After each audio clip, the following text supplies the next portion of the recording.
Hello, class. This is Dr. Brown. You're looking at your Blackboard screen for EDTC 6070. I've had a few emails that pointed out an error in the syllabus, and that's been corrected. And I've also added, I'm going to demonstrate how to use the small group discussion forum. I want to make sure everybody's clear on that. It's very simple, but I think the first time you look at it, it may be confusing. So if you look at the sidebar on Blackboard here, the syllabus link, you will see that the syllabus has been revised. I'll open that, and the original has been uh, marked through. The revision is in red. Uh, Thank you, Kathy, for pointing out about the personal bio. All that you need to do is add your personal bio to the small group. You can see right here where I've added in the red font. As a method for roll call, please post a short bio with your photo to your small group discussion forum. And I'm going to show you that in just a moment. And I believe I misspelled roll, so it's class roll. At any rate, all you're going to do is just add that short bio with your photo to your small group, and the discussion forum is plainly marked personal biography. But there is also a second forum, and this is for assignment 2. So for fall 2016, we will use Google Docs as a tool for sharing questions for the open book test. But you're going to need to be organized. So in that small group discussion forum, you're going to organize yourself first, and you may use that discussion forum or you might use email part of the time, but you'll need to uh, first of all, make sure everyone knows who the scribe is, and then also you'll need to divide up portions of your assigned chapter so that everyone knows exactly which parts of the assigned reading that you'll be writing the test questions for. And that's all there is to that. So one discussion forum is for your personal bio, and the other discussion forum is for organizing yourself for writing the questions. Now let's go back to Blackboard. And this is really less confusing as you I'll have to go back in and open Blackboard again. This will be less confusing as you begin working on the assignment. So let me go back into Blackboard now.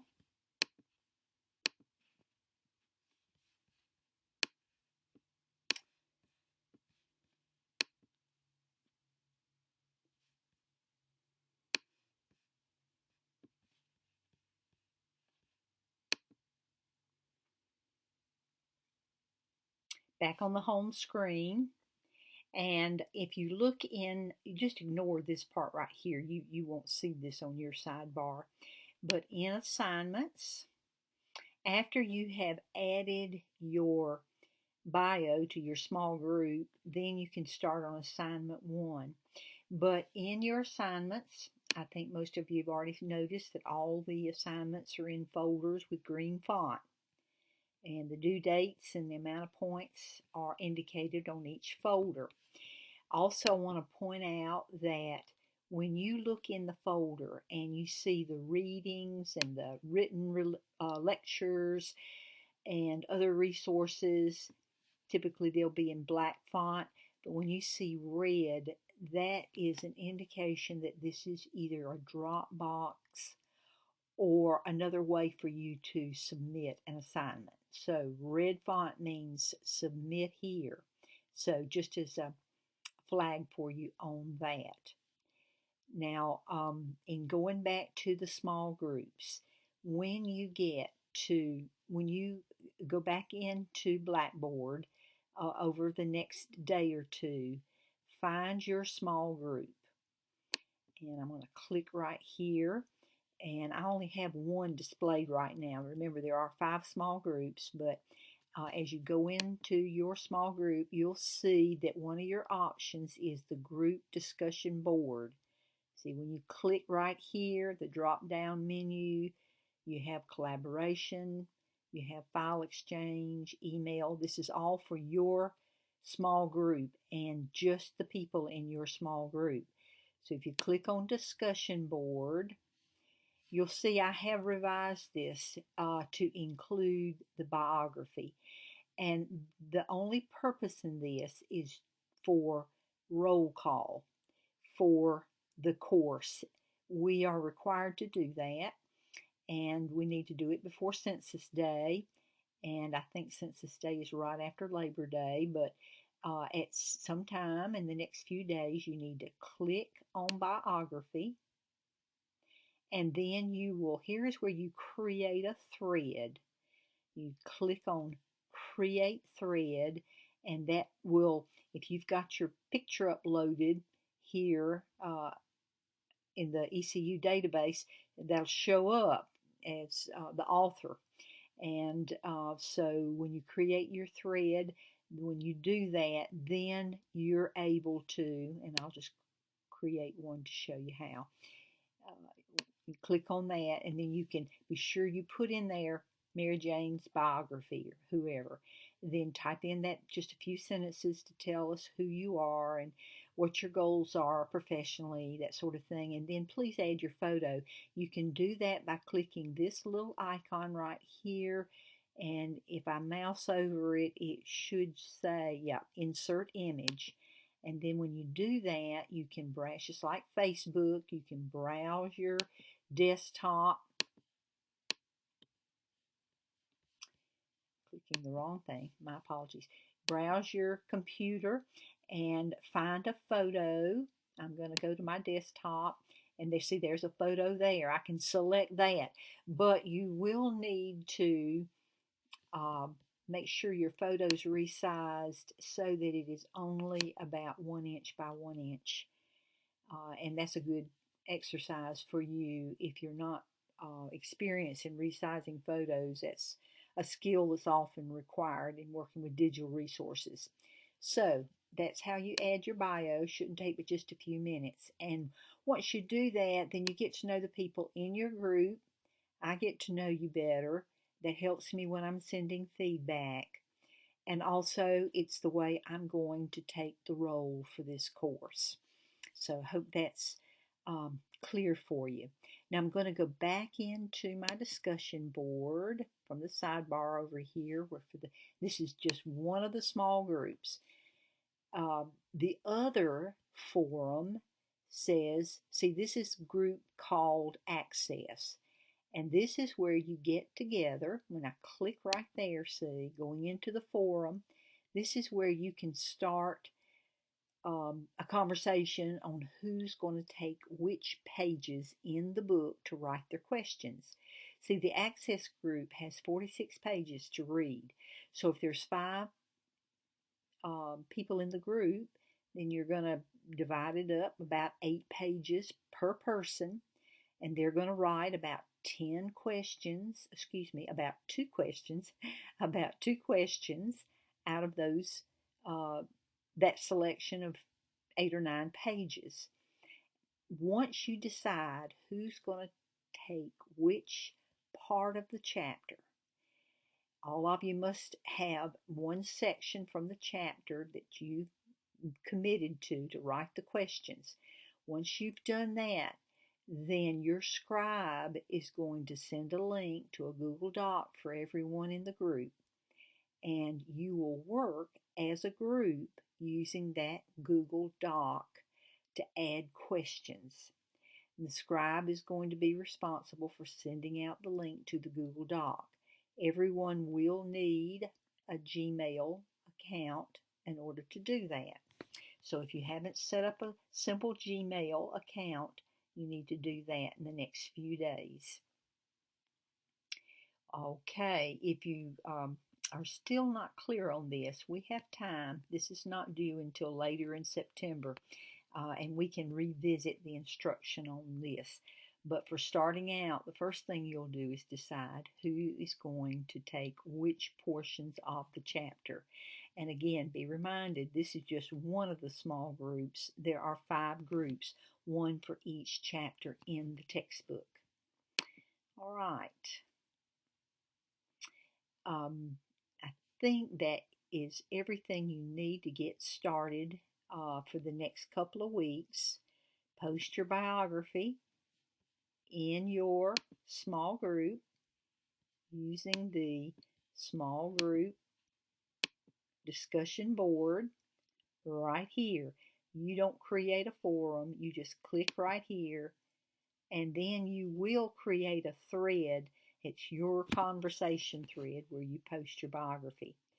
You will then go into assignments, and you're going to start out with assignment 1. And this is the Dropbox for uploading the 2 parts to assignment 1. This is due September 9, so you've got some time to work on this. But there are 2 parts. The first part is some reviews of digital resources. The second part is either a simple lesson plan, or a student work sample using your favorite resource that you reviewed from this list of online tools. So let's go into that.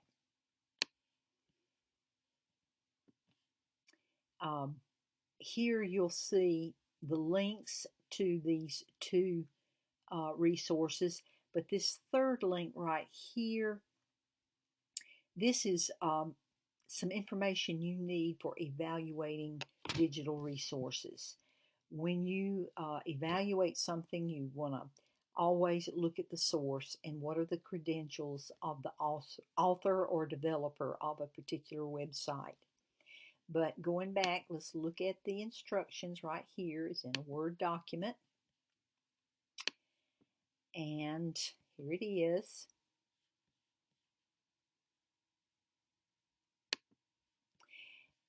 I'm opening up the syllabus. Here we go. All right, here is your instructions for assignment 1. You have 2 sources with digital resources that you're going to review. The first one is an article in Education World, and this is describing several digital literacy resources. So you will go through and review those. The second one is a Adobe PDF file. It's about 28 pages long, and it's compiled by a school system in Pennsylvania. It is a very interesting resource, or a bibliography of resources, and your job is going to be to dig through those resources. Some of them are very good, very high quality, others not so much, and some of them require a fee or a subscription. Many of them are free. So when you go through and review all the resources in this article, and as many resources as you possibly can in this 28-page document, then you're going to take notes as you go. And as you take notes, here's what you're going to record. This is kind of a think sheet that you'll record the following information. This is how you'll be graded. You include the title of the website. You include the URL to the digital resource or website, and then the source. And remember, the source is an indicator of the quality of what you would be reviewing. For example, there's a website titled Professor Garfield. This is the URL. But who is the author? Well, probably someone at Ball State University. So you list that part. Then you're going to list the recommended grade level or content area. For example, some of the resources may be related to STEM. Others will be like information resources such as Khan Academy. Many of the resources would be multimedia tools like Prezi. So you indicate the grade level or content area that the source could be used for. You also want to indicate if it's subscription fee or free or both. Many of them have both options. Then usability. How easy is it to use the web resource? Does it have clear instructions? Is the vocabulary appropriate for the potential users? That sort of thing. Are all the links working? Then the fifth part that you'll respond to are potential uses. How might this resource be used in your school or classroom? You enter all this information, these 5 questions or components of your review, and you will enter it either in a a Word document or an Excel spreadsheet. How many are you going to review? Well, you will review 12 separate resources. You are going to review, let me go back up here and show you that. You're going to select 4 for elementary level, 4 for middle school level, and 4 from high school level. And so you'll have 12 resources that you will have reviewed well enough to enter into your document. Then the second part of your assignment, after you reviewed and completed your think sheet with the 12 reviews, then you're going to pick your favorite resource, and you're either going to create a work sample like a student might do, or if it's an informational site, you would write a simple lesson plan using the resource. Or if it is, let's see, there was a third option here. If it's like a search engine, it's in one of the digital resources, a type of search engine, then you would write a draft of a simple research paper, and you would indicate how you use that search engine to get the information you needed for the simple research paper.